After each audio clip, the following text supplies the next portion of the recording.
About 800 years before the fulfillment of this prophecy in Isaiah, the Holy Ghost inspired the prophet of God, and he wrote down the words that were so accurate, right down to the very minute detail, that when it came to pass, even when the Jews read this today, they have to admit that it was the Messiah.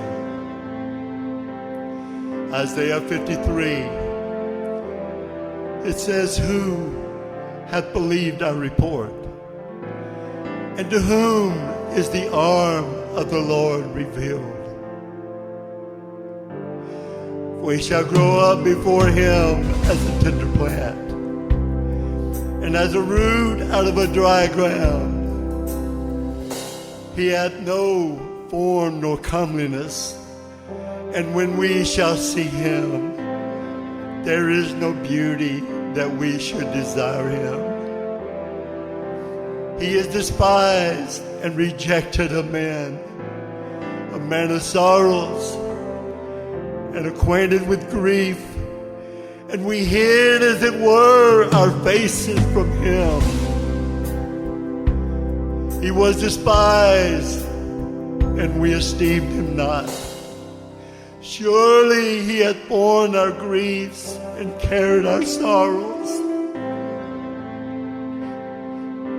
Yet we did esteem him stricken, smitten of God, and afflicted. But he was wounded for our transgressions. He was bruised for our iniquities. The chastisement of our peace was upon him, and with his stripes we are healed. All we like sheep have gone astray. We have turned every one to his own way, and the Lord hath laid on him the iniquity of us all. He was oppressed, he was afflicted, yet he opened not his mouth. He was brought as a lamb to the slaughter, and as a sheep before his shearers is dumb, so opened not his mouth. He was taken from prison and from judgment. And who shall declare his generation? For he was cut off out of the land of the living. For the transgressions of my people was he stricken. He made his grave with the wicked and with the rich in his death, because he had done no violence, neither was there any deceit in his mouth. Yet it pleased the Lord to bruise him. He had put him to grief. And when thou shalt make his soul an offering for sin, he shall see his seed, and he shall prolong his days, and the pleasure of the Lord shall prosper in his hand. He shall see the travail of his soul, and he shall be satisfied. By his knowledge shall my righteous servant justify many, for he shall bear their iniquities. Therefore will I divide him a portion with the great, and he shall divide the spoil with the strong. Because he hath poured out his soul unto death, and he was numbered with the transgressors, and he bare the sin of many, and he made intercession for the transgressors.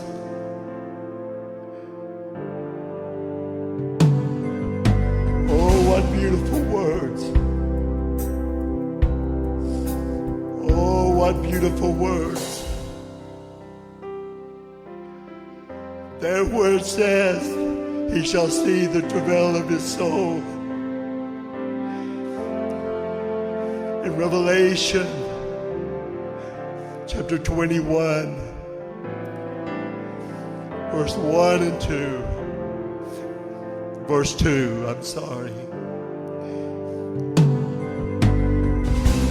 The writer begins to write these words. He said, I saw the holy city, the New Jerusalem, coming down out of heaven from God,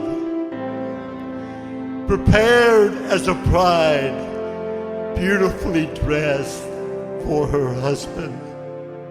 Church, do you know you are the bride of Christ?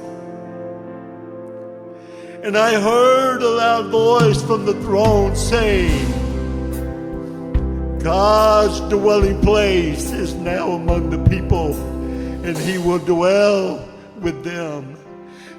They will be his people, and God himself will be with them and be their God. He will wipe away every tear from their eyes. And there shall be no more death, or mourning, or crying, or pain. For the old things have passed away. And behold, the Lord is making everything new. Church, you are the one he died for. Let's live our life holy and righteous and godly before him.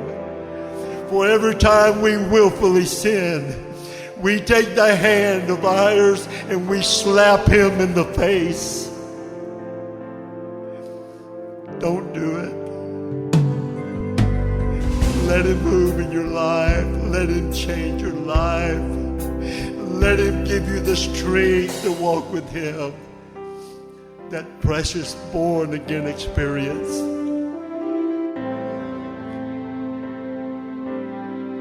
For it is such a beautiful experience.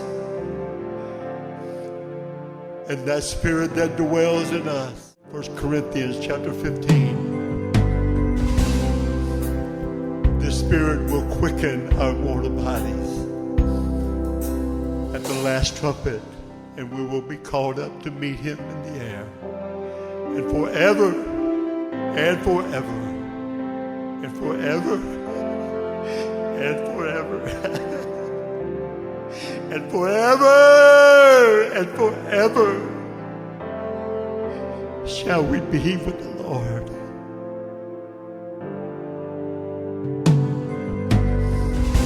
Ilabaye biakotoyoku. Hilriaya biakai, elahaya soto.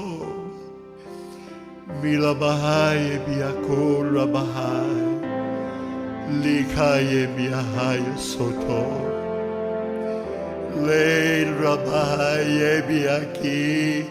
Yekaya kol rabahanda yaladilahai. Lebiakaya sikata yabai. El Mahaya